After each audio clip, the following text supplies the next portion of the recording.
We'll go ahead and get started. I am having a little bit of trouble viewing the comments, but maybe they'll pop up in a bit. But lots to discuss, and we're going to try our best to wait to answer questions at the end, unless we can go ahead and answer them while we're discussing. So, who we are? My name is Michelle Booth. I'm the communications director for Educate Nevada Now. Oh. Hi, I'm Amanda Morgan. I'm the executive director of Educate Nevada Now. I'm trying to pull it up too, so maybe I can see the comments, but I'm. Amanda, can you talk a little bit about ENN? Yeah, absolutely. So we're an organization that formed about 5 years ago. We're a part of the Rogers Foundation. We do all kinds of stuff. It's pretty much all related to fair and equitable funding, adequate funding for our public schools, ensuring every student has the resources they need to be successful. We do a lot of work on the communications front, the data analysis front, litigation, and legislative advocacy. So what we've done in the past, for example, is we filed a lawsuit against the Education Savings Account bill that transferred funds from public schools to private schools for the use of for vouchers. We challenged that in court and won that case. And right now we're representing an amazing group of parents that are challenging the constitutionality of our current public education system. You know, are our lawmakers and our state, are they providing the resources necessary for students to meet all of those academic standards and requirements and graduation requirements that are expected of them? So we're really excited to be doing that right now. It's a long road. We're just beginning that journey, but we're excited to be representing these amazing parents. Right. So you did talk about the lawsuit. Mm-hmm. Okay. So the Commission on School Funding, I know we've had a lot going on. This has been a really crazy year, unexpected for all of us. But we, and many of you parents have probably, parents, community members, students and educators have heard about the Commission on School Funding. You kind of know it's important, but there's been a lot going on, right, in all of our lives. So the purpose of this is just to kind of give you all background as to what the progress is of the commission, and, let you know, what they've done, what they have yet to do, some of the maybe issues that are still somewhat pending. And we're going to try to keep it very, like low level, easy to understand, but it is very complicated. It's extremely complex. So don't worry if you're not understanding anything. You're here now, and that's exciting. This is the beginning if you haven't started, getting into the weeds of it, but you're here now, and we're glad that you're here. And we're going to do our best to explain everything as easy as possible. Um, so, SB 543, it's the new funding formula, if you will, which is why we have this commission. Amanda, can you give us a little bit of background on SB 543? Yeah, so SB 543 passed in the 2019 session. It was really supposed to be the modernization of our funding formula.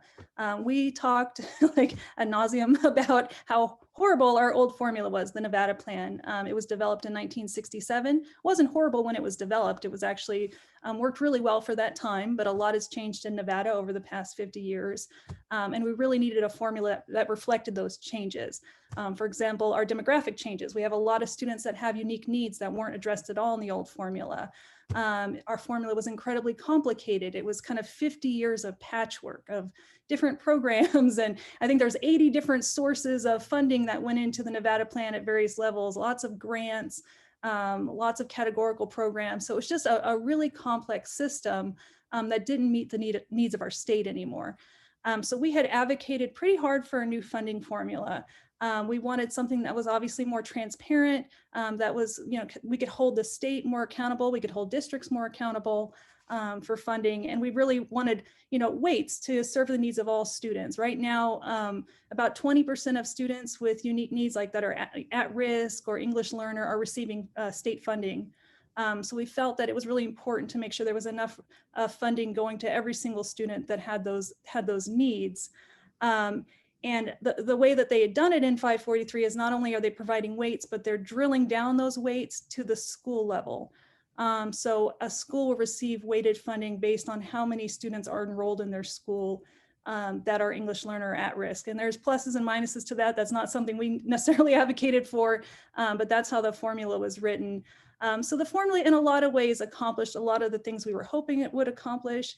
One of the big sticking points for us was we wanted a formula that was cost-based.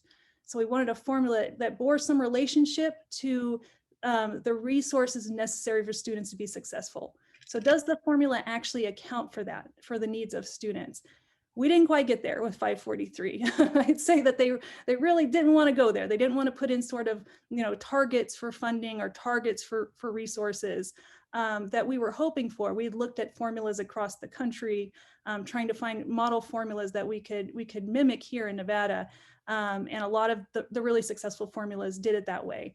But they didn't go that far here, but they did create a commission that arguably does do some of those things. And just a little bit of background. So weights, it's a multiplier. So you've got your, let's say, just throwing a number out there, $5,000 per student that every student gets. But a kid with unique needs, which are ELL, at risk, special ed, and gifted and talented students, get that like a zero point 0.5, right? So they get 2,500 if they get a 0.5 additional dollars. And that goes towards, resources for that student. And so that's a little bit, lots of states had something similar. What we have, and you've heard about it, the Zoom and Victory School. So we have something that's just at a specific school, but not something that serves all students. So the way it stands right now is if you're an EL or at-risk student and you go to Zoom or Victory School, you're getting all kinds of resources to help you get to where you need to be. And we've seen great results from those schools. But unfortunately, if you don't go to one of those schools, you don't get anything, even if you are an EL or at risk student. And obviously, this should not be about luck. It should be about every student getting the resources they need. And so that's a little bit about what weights is. And so we're really excited that this formula does have a weighted program. Lots of states in the country do. And so we're moving forward with that. TB, we're going to get into that discussion a little bit more later, but that's one of the really great things that it did. And the funding formula was just passed last session, and it was all thanks to the advocacy from parent groups and educator groups. People didn't know, right? It's this complicated, weird thing that you hear about, but we're finding out that that was the root of a lot of the issues in funding. So we were able to change that thanks to everybody, thanks to all of you. And so that's an example of you're here and you're wanting to get involved or you've been involved, this is just a continuation of what we've done. Yeah. And with the formula, I think it was a critical first step to have a modern formula. But I really want to let folks know that this does not mean that, when the formula gets implemented this year, that all of a sudden you're going to have the resources you need at your school. Like, oh, this magically worked. I mean, really at its core, and one of the fundamental issues we had with its passage was it's just a reshuffling of existing dollars. And I saw a great comment when we posted the Facebook invite. Somebody in the comment said, like, well, formula is great, but isn't it really about the dollars? Like, don't we really need funding? And that's absolutely true. I think the problem before is a lot of folks thought, well, the system's so unfair, the way funds are distributed is so unfair that I don't want to really, advocate for additional funding because it's going to go somewhere it doesn't need to go, or it's not going to go where it's needed. So I think in a lot of ways, this formula kind of nips that in the bud. We're going to have a formula that's considered a little bit more fair, distribute funds to the state in a way that we can kind of all live with, even though there are some issues that we're still trying to work out. But I think at its core, it's a good thing, but there's still a lot of work to be done. Yeah, definitely. And so let's talk about, basically summarize kind of what it does do in a nutshell. It creates transparency. We have a new bucket of funding specifically for K-12 education so we can see the money, which we couldn't before. Even CFOs at school districts could tell you, like, I'm not even sure how it spits it out, right? So now we are actually able to see what funds go into education and what comes out. And so it's a lot more transparent. It creates the commission that we talked about, and it creates weights. And what it doesn't do in a nutshell, it doesn't set benchmarks for funding. Unlike other states that have, those benchmarks to say, like, this is our goal and we're going to get here in 5 years and here in 10 years. And so unfortunately, the formula doesn't have that. It doesn't guarantee that funding will increase with economic growth. Unfortunately, that's the plan, but there's no guarantee in the bill. And it's not based on previous funding studies, so it's not cost based. So it's kind of like Amanda was saying, just a large reshuffling of funds. And so what I'm going to try to do here, bear with me, I'm going to try to add infographics into the comment section. Hopefully you can see them. So that's what I'm going to try to do. And I'll talk a little bit about the commission. I think that some of the fundamental issues we had with how the formula was written, um, in large part, can be solved or at least pushed in the right direction by the commission's work. The commission will be talking about, and we're going to go into this more in depth later, but we'll be talking about what's the appropriate target of funding. How do we get to those funding levels? How do we make this more fair? And they're also discussing a lot of technical issues that have been really boring to watch, but have been really important about, how do we determine wage differences between districts so we can distribute funds fairly? What do we do about transportation and all these other costs? So, and I think probably one of the biggest, critical parts of this is the commission isn't going away. One of the big problems with the old formula is that we maybe we would revisit it every 10 years and kind of trim around the edges and try to fix little things with it. But there really wasn't the oversight that was needed. There wasn't the communication between the state and the districts on kind of what's happening on the ground and how that affects budget. So I actually am really excited that this commission's ongoing. It's 11 members. Some of them are district CFOs. Some are just financial experts, some are community members. I think it's a really smart group of folks that truly care about the outcome. I think their recommendations are going to be really important.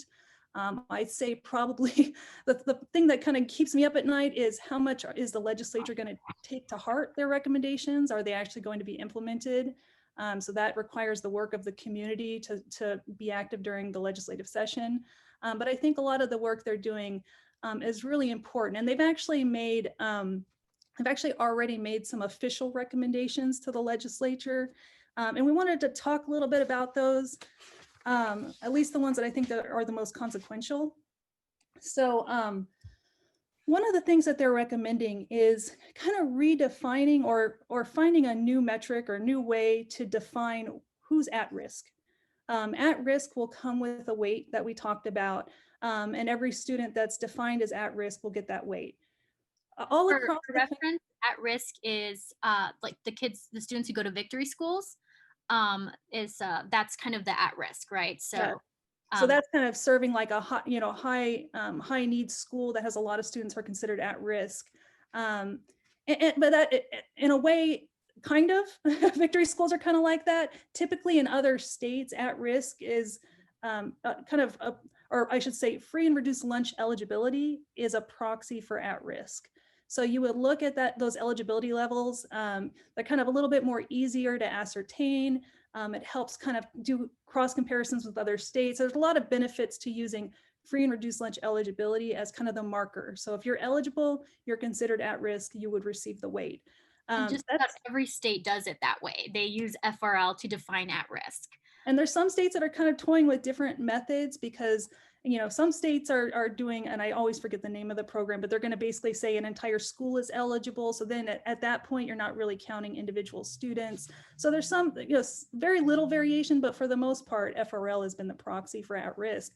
So the commission really wants to reevaluate that. And that's pretty novel. We'll be one of the few states that are really kind of digging into this with the intent to find a new way to define at risk. There's positives to that and potential negatives. I think the positive, and what we heard a lot in the commission meetings, was that FRL number, even though it's incredibly high here in Nevada, it might actually be under-inclusive.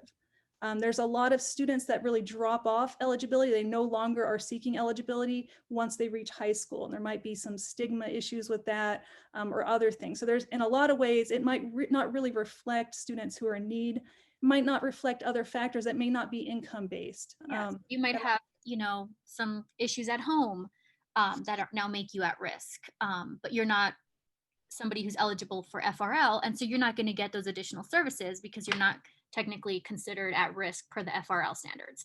Exactly. So it definitely gives us a lot of bandwidth, but at the same time, there could be some issues with it because they might say they can then decide, hey, we have all these categories that we can use to define at risk, and we're not going to do FRL at the moment.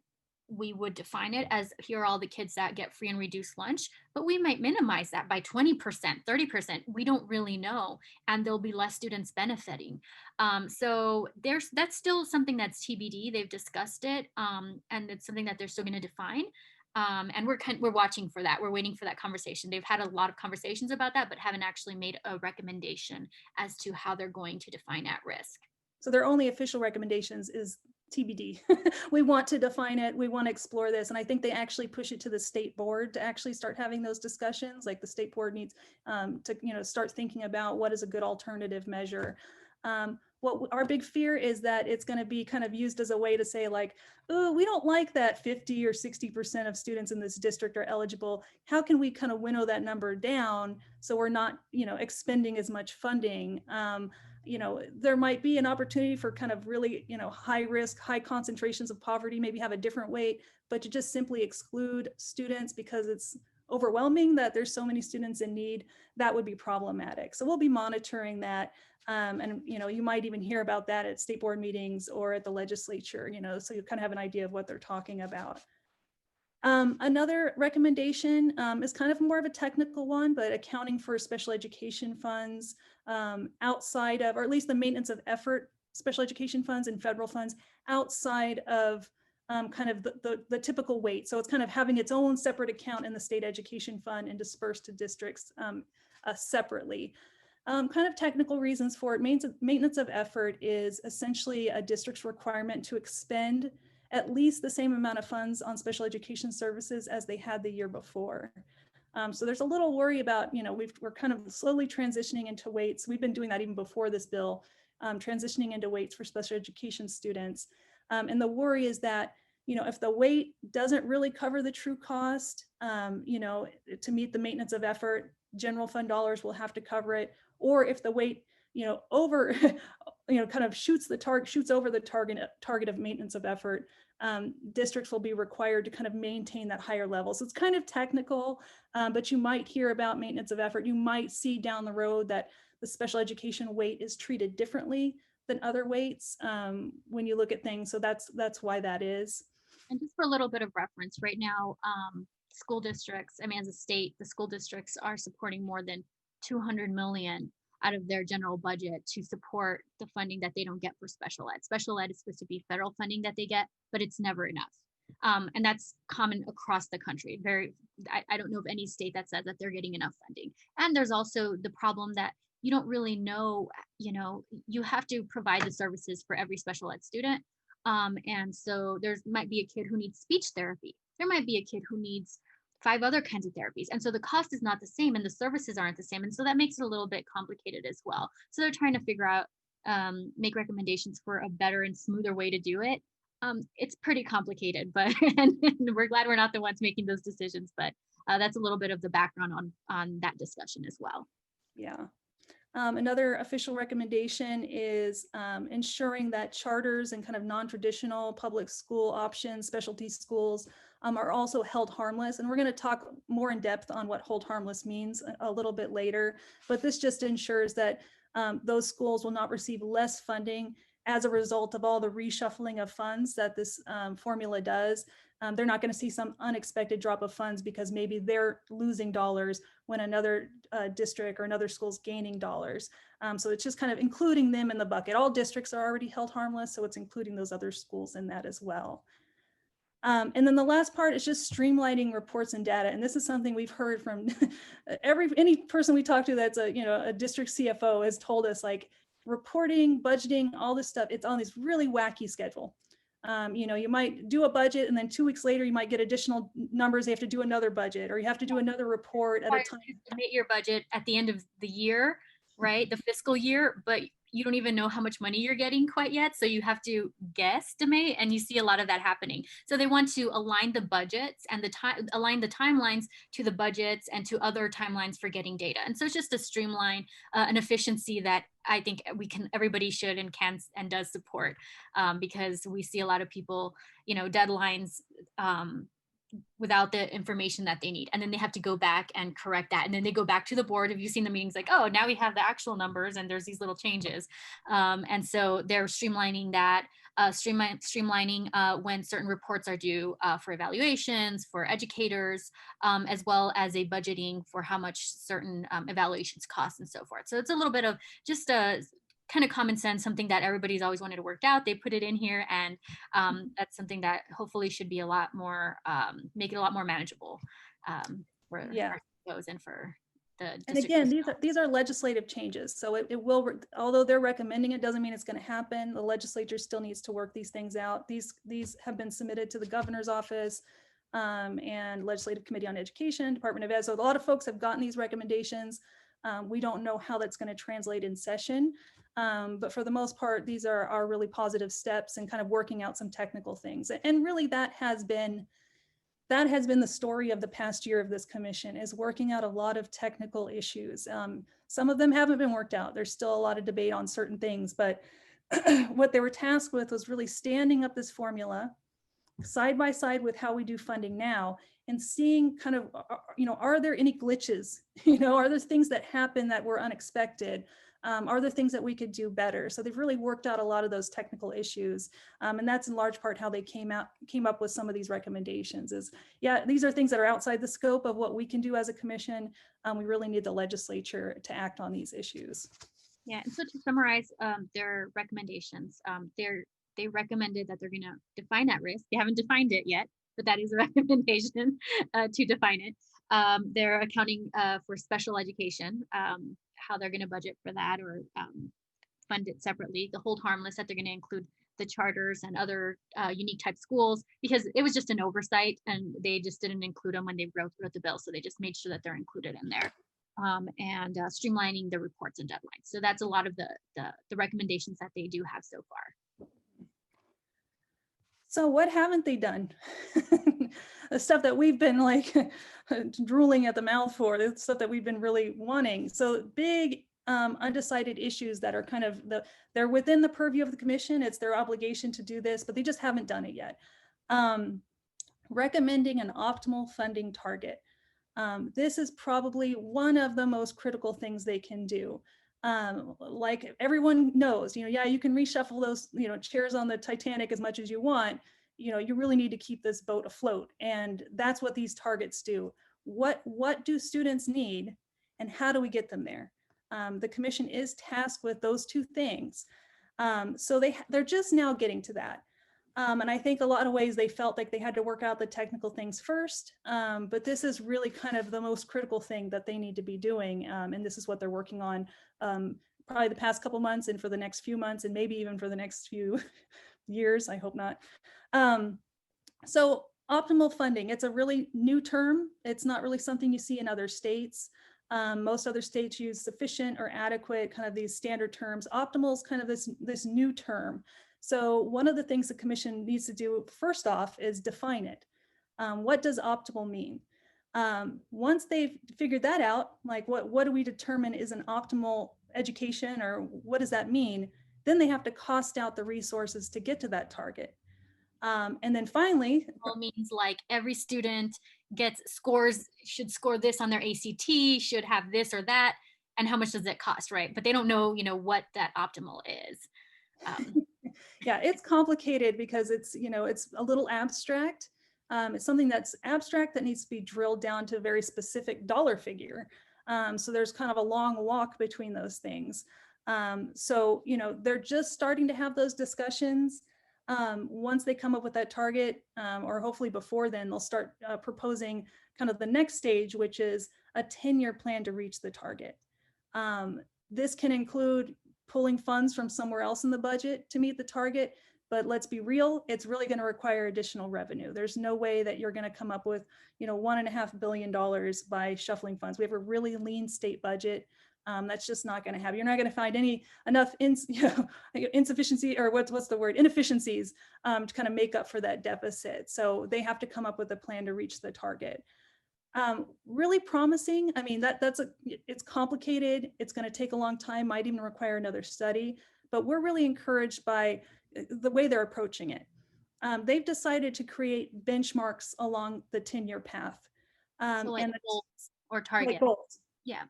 And the first goal is restoration of funds. This last special session, public education lost what, $160 million just because of the economic crisis that we're in, lost some really important programs, or at least funding for those programs. So the first benchmark is, let's restore those programs, let's restore those dollars. So SB 178, Read by Grade 3, teacher incentives, there's all these other things that were funded, all those programs. Before this recession at the bare minimum. Yeah. So that's a good first step, right? That's let's restore, let's not start in the negative. Let's start kind of where we, at zero at least. So that's the first benchmark. So that's something we can already start working towards. We know what the benchmark is, even though we don't know what optimal funding is, we know what that benchmark is. The second benchmark is adequacy. And this is something that we really are encouraged by. It's something that we really had hoped for. Adequacy is defined by our state's own study. We commissioned a study by a group called Augenblick. They went around to all the districts, talked to educators, administrators, district officials, and asked them a simple question. What does it take? What do you need to get every student the opportunity to meet state standards? What does it take? And they did interviews, they talked to so many folks, and then they looked at evidence-based practices in other states. So they really kind of did this holistic study of what does it take to get our students across the finish line, meeting our state standards. We require students to do a lot. We require them to meet a lot of benchmarks. What do they need to actually get there? So they did this study. The most recent update to it was 2018. So it's not an old study, it's fairly new. It's a widely accepted method of determining adequacy. A lot of other states have used this to set funding goals or funding targets, or they even made it part of their funding formulas. And why we really like it is, it likely guides the legislature on what they need to be constitutionally compliant. Typically in states with adequacy studies like the one that our parents have brought, that standard, what do students need to meet state standards, that's typically the standard that courts use. So we think it's a really important benchmark, and we think it's really going to be informative to legislators. So we're really excited to see that as kind of the second benchmark towards optimal funding. And so what adequacy does, rather than, people hear a number, right? Like this is, the big number, but it really tells you like, this is what the student to teacher ratio should be. This is depending on an elementary with this many students or this much enrollment. This is how many counselors or social workers they should be funded. This is how many nurses they should have. This is how many aides they should have, facilitators. They even cost out, the professional development days for teachers, electives. So they said like, how much does all of that cost to be effective, right? So that doesn't mean that you have to have those resources. Let's say we are adequate and we have that funding, doesn't mean that the school has to have that per se, but it funds these things that were determined, talking to educators, to principals, also using, national data and research to say like, oh, this is what would make a school whole and give the students the resources that they need. So it's a guide. It's not just a number out of thin air. It's actual factual, like, data that you can count on. Yeah. Yeah. Yeah, I mean, it's cost based. What we've been asking for this whole time is let's have our formula, let's have our funding rooted in something that's real, not just arbitrary funding, not just based on what we have, available at the time. Let's actually shoot for a target that makes sense. It's logical. So we're really excited that they're doing this. To kind of summarize a little bit, so that big goal, one of the big goals of the commission, the one that is really important to us, is the funding, right? So like they want to say like, so okay, how much funding do we need, right? And so that was the goal, and they said, what is optimal? They have to define what optimal is. They have not, but they have these two benchmarks or goals. Okay, we're going to restore all the funds that we just cut this past summer, and then adequacy is going to be one of the benchmarks, and we do know how much that is, and we actually have a number for that. So that's already one goal. And what makes us so excited about that is that, even though we don't have optimal and we might need another study to define what optimal is, we already know an amount that we can start working towards and that they can build a revenue plan around. So that's why we're really, really excited about that.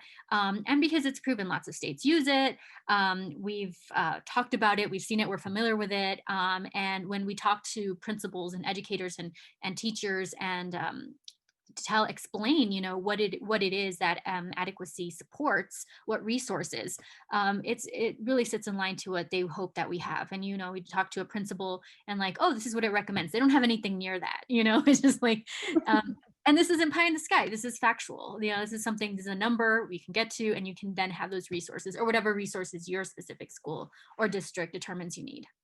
And it actually kind of, if we were to fund at adequacy levels, it would put us pretty much in the middle of the pack in funding in the country. So it's not going to put us, we're not going to be Massachusetts, we're not spending 20,000 per pupil or something like that, but it'll put us at least kind of in the middle instead of us always being, number 47, 48. So we really think it's a good benchmark.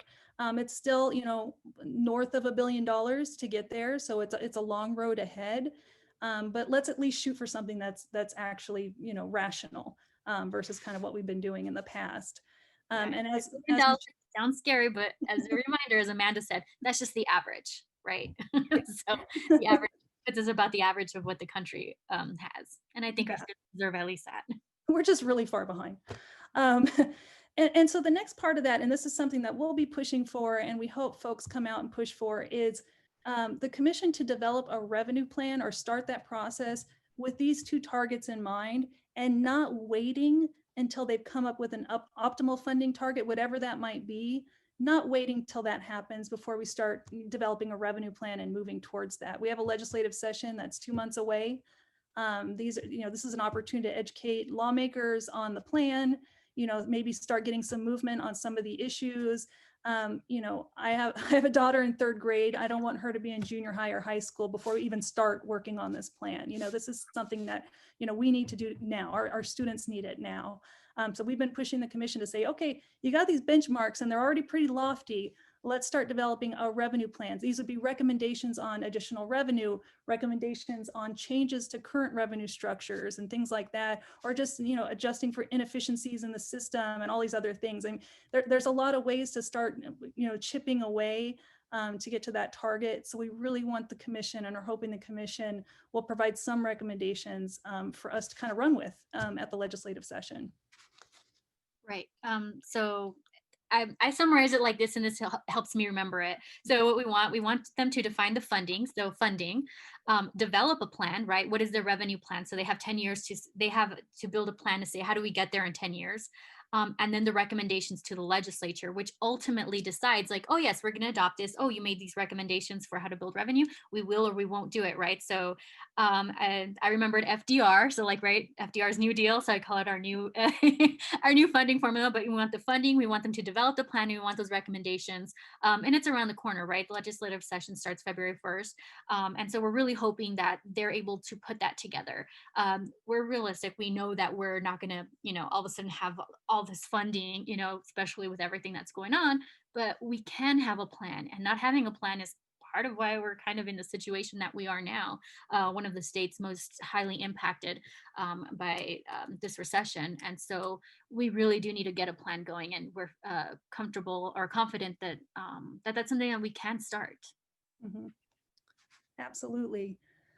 So kind of the last thing we're going to talk about, or the last kind of substantive part of this, is how does the pandemic, or how does this recession and budget crises affect the work of the commission, affect implementation of the formula? And just FYI, this coming commission meeting on Friday, they will be discussing that. Are they going to make an official recommendation to delay implementation of the formula, given the challenges of a loss of funds? And we've always said this formula only works with additional dollars.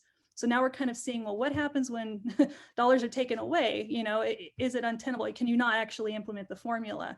So they'll be discussing that this Friday at the commission meeting. And I imagine there'll be a lot of public comment of folks going one way or the other on this.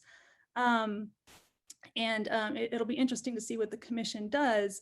But I think that the economic crisis has really laid bare some of the fundamental flaws with the formula itself. And these are things that we had talked quite a bit about with lawmakers during the last session, and they're just kind of exacerbated by what's happening with the budget crises.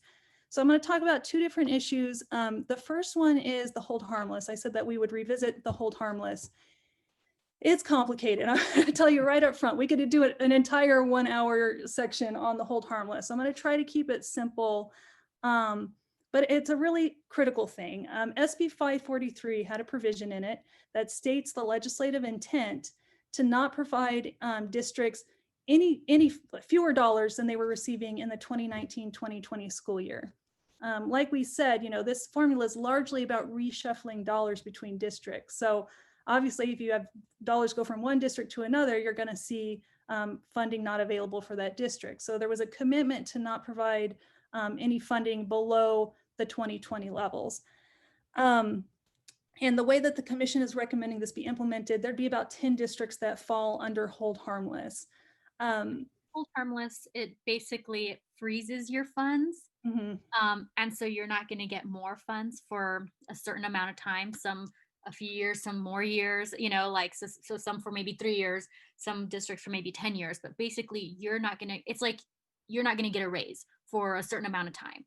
Right. And, but the hold harmless means you're not going to get less money.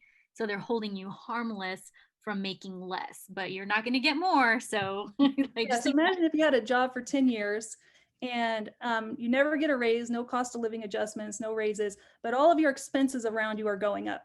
Your rent is going up, the cost of food's going up, the cost of fuel's going up, but you're stuck at the same amount. So your dollar's going to go less far every single year. So that's really the situation that a lot of districts are being put into. Just because this formula is really a reshuffling of funds, it's not really adding any new dollars to the system. and that's So what we they're calling hold harmless, is the freeze, right? Like, you're not going to make less. But one of our concerns is, as Amanda was talking about earlier, was the 2019-2020 hold harmless at the funds, right? So they did not cut any of the base funding for the districts, which was really helpful. And it's something that the districts wanted. Our concern is that we are going to come back this session and there might be cuts to the district. So if you've been a long-time state employee, you remember the furloughs, like, oh, so now you're going to make 10% less, or whatever it is, you're going to make less. So on top of being a district, or who's not going to get any funds, who's going to have funds frozen for several years, the fear is not only are they going to be frozen, they're going to ask you to take a step back because we're going to have cuts, and then freeze you at that rate. So not only are you not getting a raise, you're actually going to take a pay cut, and then you're going to get frozen at that. And so we're hoping at the minimum that they honor that funding, or that hold harmless at the rate that at this year's rate, as opposed to what may be coming, which may be cuts, because that's just detrimental. And I think an important thing that's kind of lost in this discussion, and that when we talked to legislators last session, they didn't quite understand, is according to the state's own study, 15 out of our 17 districts are currently inadequately funded. So it's not like we're freezing funding in districts that have golden toilets in their bathrooms. These aren't districts with a lot of money. These are districts that are currently struggling with funding. So now they're going to be frozen, and that has real consequences. There's going to be losses of programs. There's going to be loss of educators. There's, class sizes will go up. Years these districts are frozen, those teachers are not going to get raises. They might leave. Not no new books. There's not money for anything additional, and things deteriorate. Technology deteriorates. I think the lifespan for a laptop, that students use. We know how rough students are. It's about 4 years, right? So you're not going to be able to replace that. You're not going to get additional funding. You're going to have to make do with what you have. And we all know how inflation works if that was our household.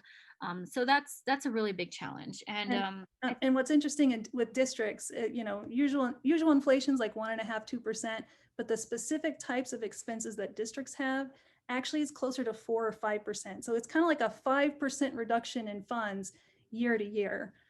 So it's really problematic. And one of the, I think Michelle already mentioned, we talked about that restoration funding target to bring back that 160 million lost during session. We want, at the very least, for the 2020 funding levels to be included in that restoration target. So if there is a loss of funds, districts won't be frozen at that budget crises level. They'll at least be able to be restored to the 2020 levels before they're frozen. But kind of our second issue is the fundamental flaw with being frozen for 1, 2, 10 years while your costs are going up, or even your enrollment might go up. You don't get any adjustments for that. There has to be a better way. And we had found a better way. We had examined formulas across the country, and Illinois has a really great formula. They just modernized their formula. I'd argue that they probably did a little bit better job than we did, but that's okay. We're going to get there. But one of the things that they did is similar hold harmless. You won't receive any fewer dollars than you did the year the formula was implemented.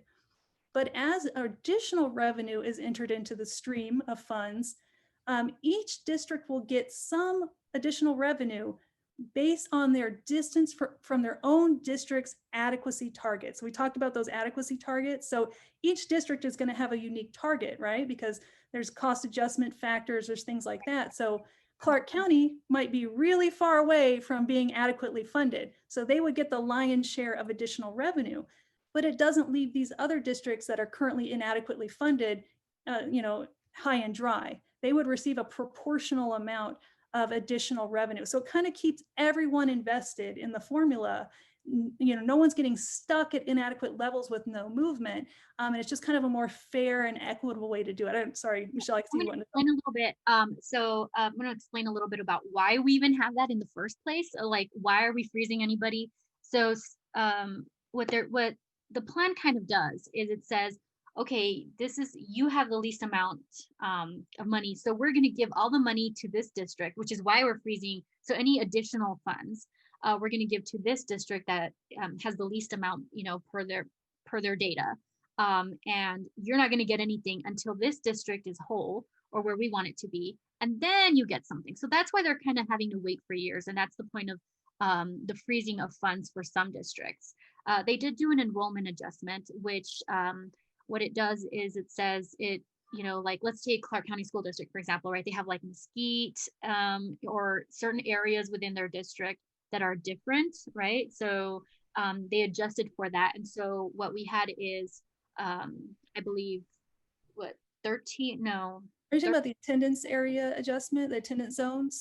Yeah, so yeah, it's not necessarily an enrollment adjustment, but it kind of divides districts up into a few more different sections, kind of recognizing, like, if you're an ELCO, there's certain parts of ELCO that are kind of their own little district, and other parts, and they have different costs. And I think you bring up something that we kind of didn't fundamentally talk about is, different places have different types of expenses. So a rural county is going to need a lot more funding for transportation and might need additional dollars to maintain schools, because you're kind of, you don't have the economies of scale or a bunch of different students to kind of spread the cost out.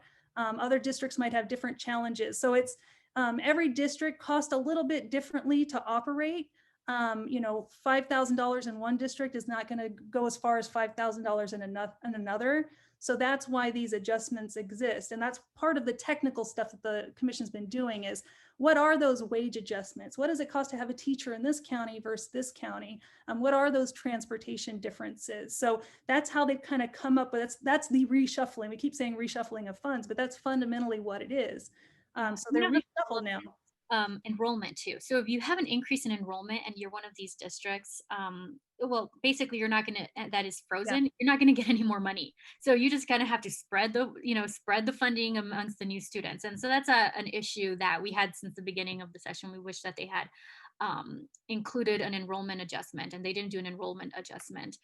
So for any districts who are frozen and have an increase in enrollment, on top of dealing with the inflation that they're not going to get more money for, they're also not going to get more money for the additional students. I'm going to take this opportunity really quick to just explain a little bit, because we're always hearing, these rural districts, they get more per pupil than somebody like CCSD. And so just really quick, so let's take the superintendent CCSD. He makes about 320 or so thousand a year, right? makes it's a tough job. But that's about $1 per pupil, right? There's about 320,000 students, so that's about $1 per pupil. You take another district, a rural district that has, 20,000 students, Yeah. and let's say you give $1 per pupil to the superintendent. Now you're paying a superintendent $20,000, and that's why the rural areas or some smaller districts might require more funding, because of the economies of scale, right? A large district like CCSD can buy, you know, 100,000 books at $1, or whatever rate they get, whereas a small district is only going to need 100, and they're not going to get the same rate. And so that's a little bit, just thought I'd throw that in there because we hear that a lot, people just kind of not understanding economies of scale. So you might be getting more money per pupil, that doesn't necessarily mean you have more or better services. Another issue that we hear from rurals a lot is that they have to pay their teachers a lot more to come there, because there's districts that are like an hour and a half away from the nearest place where you could go get a haircut.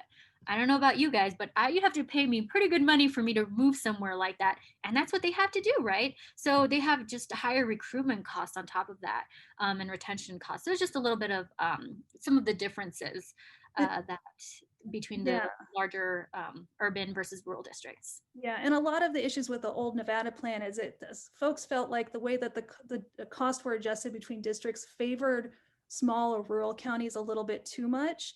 So a lot of the work of the commission is readjusting that. So, they're not finding wide variations that, oh, the old formula was completely off. In fact, that old formula is pretty equitable, but it has, adjusted things a little bit and drawn more funding to Clark County, and some other counties. So that's why we're seeing the reshuffling of funds. But it's, at this point, I always heard that old argument that rurals just get way too much funds. We got to put that to bed, because now with the new formula, there's kind of wide consensus that, okay, now the formula makes sense. Still doesn't mean that, 15 out of 17 of our districts are underfunded. That's still the reality.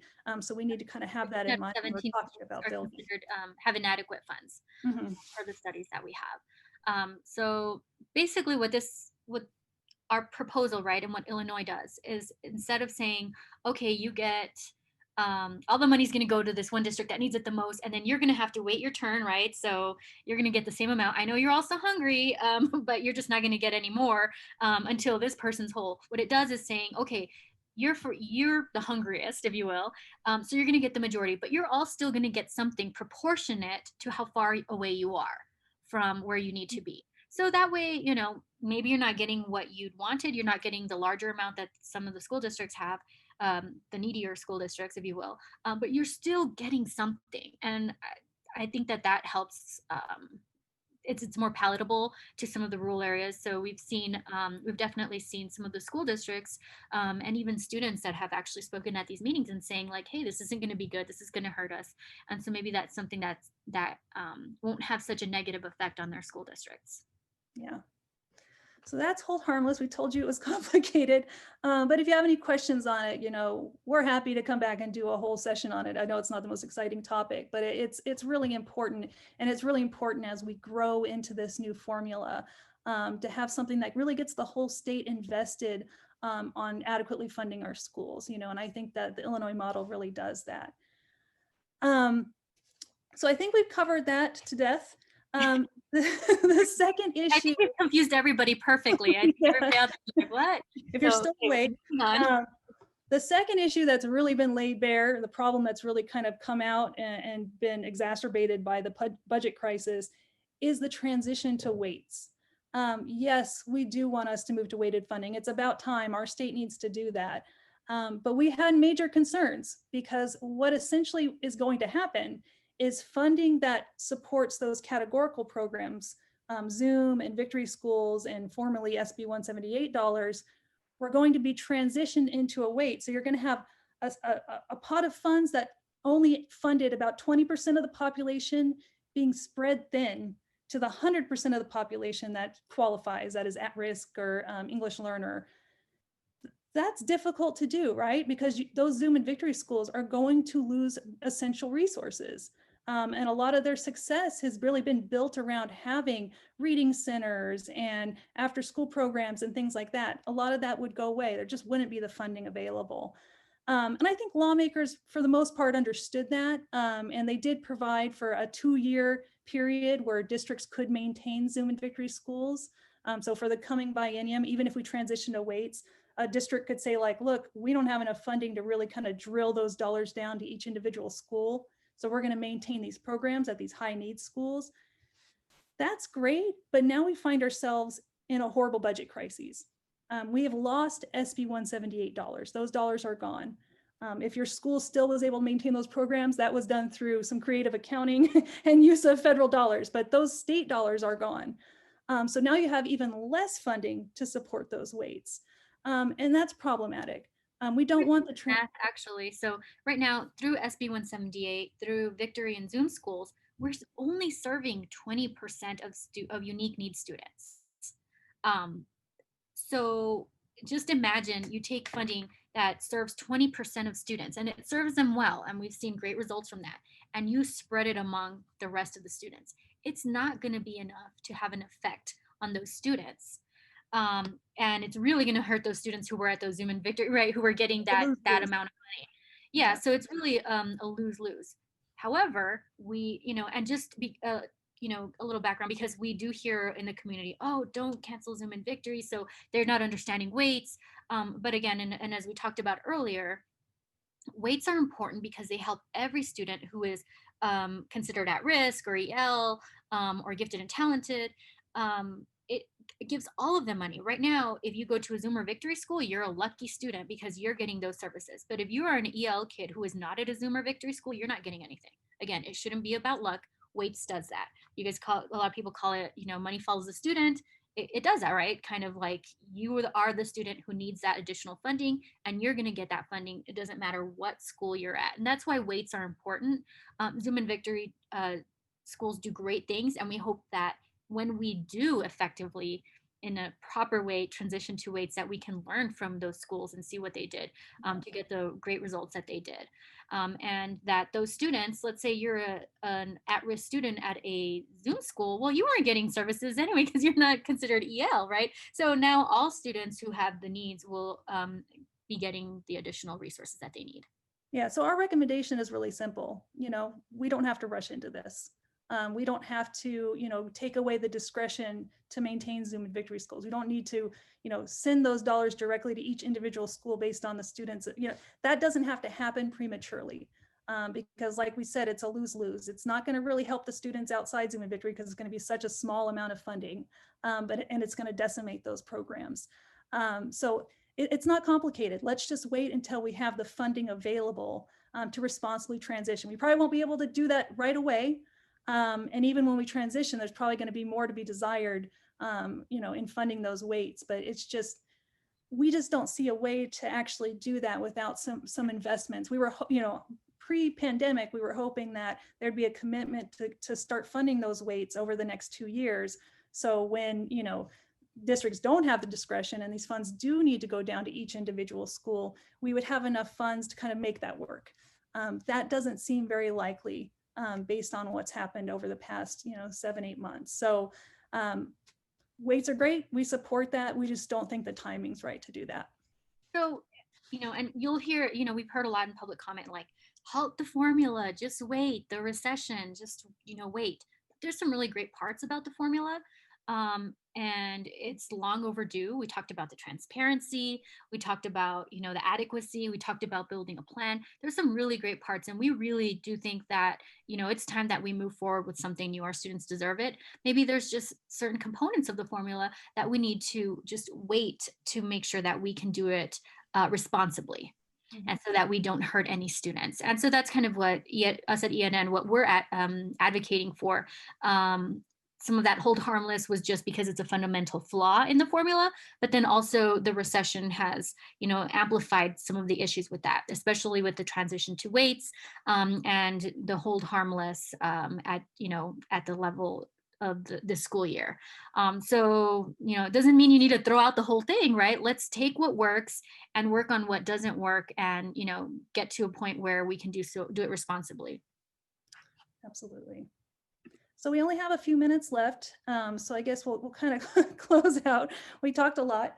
And, just kind of, let folks know that, regardless of the commission, all these other things that are happening, really it's going to take holding our legislators accountable to really start, making change, making positive change for our public schools. There's so many ways to participate. And I think, one of the, if there are any bright sides to this crisis, this pandemic, it's that there's even more ways for people to more directly participate. A lot of folks couldn't fly up to Carson City, or maybe couldn't make it down to the Grant Sawyer building to testify during the legislative session. Now you can call in. You've always been able to write in public comment. And some people ask us like, well, I'm kind of nervous to do that. I don't really know what to say. Tell your story. I mean, it's really simple. If you're in a school and, I have a daughter. Last year, her second grade class had 31 students. That's just not right. And it was a really difficult situation, and she didn't get those personal stories are really what lawmakers need to hear, and just beat the drum. Like, we need a plan. We need to start moving towards appropriately funding our schools. I don't want my child to be in college by the time we actually start doing anything about this. And they really, I've heard them say over and over again, a lot of lawmakers are, yeah, we hear from lobbyists and special interest groups all the time, but what really perks them up and gets their attention is regular constituents, parents, families, just people from the community, telling them how they feel. If you took the time to let your lawmaker know how you feel, that means so much more than any lobbyist walking into their room. So I really encourage folks to be engaged. Sign up for our newsletters. We'll provide a link to a pledge that'll kind of keep you in the know. We'll let you know when committee hearings are happening, really opportune times to testify, talking points, kind of knowing what's happening. We're happy to provide that. And then public comment during these commission meetings. They're really starting to get to the good, juicy stuff. So it's the best time. You've got all the technical stuff, I wouldn't say all of it, but a lot of it's done. Now they're really talking about the really critical piece, which is, which I thought was great to hear students come out and say, hey, these are the challenges my school faces in my county. Can you make sure that, we aren't devastated by this new formula, or can you make sure that we have a plan going forward? So it's really important to have those personal stories. Yeah, and you don't have to feel overwhelmed by this last hour. If you're a parent or a community member who's just jumping on and isn't familiar with all this terminology, again, just tell your story. You are obviously here because you want more for your kid or for your school, or you're an educator and you want more for your students. Whatever it is, it's important to you. And so again, it's just the stories. You don't have to understand a lot of this. You can sign up for a newsletter, and we tried our best to explain everything. We're going to do more of these if people like them. We also will take requests if you guys want us to explain anything a little bit better. If you stay tuned on our Facebook page, and we'll be posting them up later online, just graphics that kind of explain this as best as possible in the simplest way that we could think of. So, but the big deal is just saying, look, we are towards the bottom in funding. Our achievement's also towards the bottom. We've known this. We know we have issues in our education system. We also know we're facing a recession, but we also know we don't have a plan. And last recession, all we did was cut funding. We cut taxes, and some of them were never even restored. And now we're in a position where we don't even have anywhere to cut except critical resources in the classroom. We're really scared to know what's going to happen this legislative session. And so at the very least, because the first benchmark is to restore funds, we need to get out there as a whole and tell them, you cannot cut funds from K-12. It is important. The more we hear about the need to diversify the economy and, all of the stuff, it all is rooted in education, right? So it's that important. We understand that there are a lot of issues, but nothing is as important as our K-12 and the resources that our students need. And we learned a lot from this pandemic. Our schools provide more than just an education. They provided food. They provide wraparound resources. It's where students went and saw dentists. They got their vision checked. They got, counseling services. It was a lot more than just academics. And so our schools are really the backbone of what we're finding, this whole country, but especially Las Vegas. So you can see it in all the debates that you find on social media. It's that important, and it's that important that we preserve it and grow it. Absolutely. So do we have any any questions? I don't know if you're able, I couldn't get the chat to open up on my phone, so I don't know. I don't. I think we touched on a lot of them. Mhm. Um, and yes, we talk a lot to parents because we get a lot of input from parents, but we have a lot of community members who are also here and advocating, and we really thank everybody who is involved and who sat through this for an hour. So um, Sorry. yeah, so you can see there, we did put on Facebook in the comment section, we put a link so you could sign a pledge. If you sign a pledge, you just get our newsletter. Otherwise, you could just go to educatenevadanow.com, which is our website, and just sign up for our newsletter and get involved. And so we'll again do our best to simplify it. When there's a big meeting coming up, we'll alert people. And a lot of you guys got here through the CCSD parents page or some other Facebook page or wherever it is that you're getting the information. And stay tuned, just keep at it. How we got here and how we're having this discussion is because the community demanded that we redo the funding formula, and it happened not exactly how we wanted to, as we just discussed for the last hour, but we're getting there, and your voices really matter. It sounds so cliche, but when you see the faces of legislators and you got parent after parent after parent after parent and community member and educator and student talking about the issues, and I mean, it really makes an impact. So thank you all for being here and putting up with us for the last hour. We hope we did, that there's a little bit more clarity about what this commission is, why it's important, and why the key is going to be at the legislators, because they have the ultimate authority to even adopt these recommendations. Um, And let us know if there's another thing you want to hear more about. So, let's say we mentioned the litigation. We didn't really go into it in depth, but if you want to learn, we're happy to do some more sessions on specific issues. So if you watch this whole thing, you're like, oh, I didn't really want, I wanted to learn more about this. I didn't hear about it. Let us know, shoot us an email. We'd love to come back and talk about it. Yes, and if you have a group that you want us to speak to as well, we do that often. Whether it's just a group of friends, or you're part of an organization, or a leadership group, or class, or anything. We love it. This is what we do. We geek out and talk education funding in the simplest way we know how. Also, any recommendations for simplifying something, where you're like, y'all talked over our heads. We want to hear it so that we can explain things better. Well, thank you. Thank you all. I don't see any questions. Again, thank you all.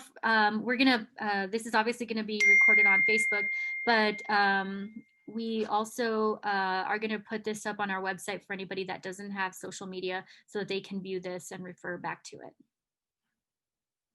Have a good evening, everybody. Thank you so much. Bye.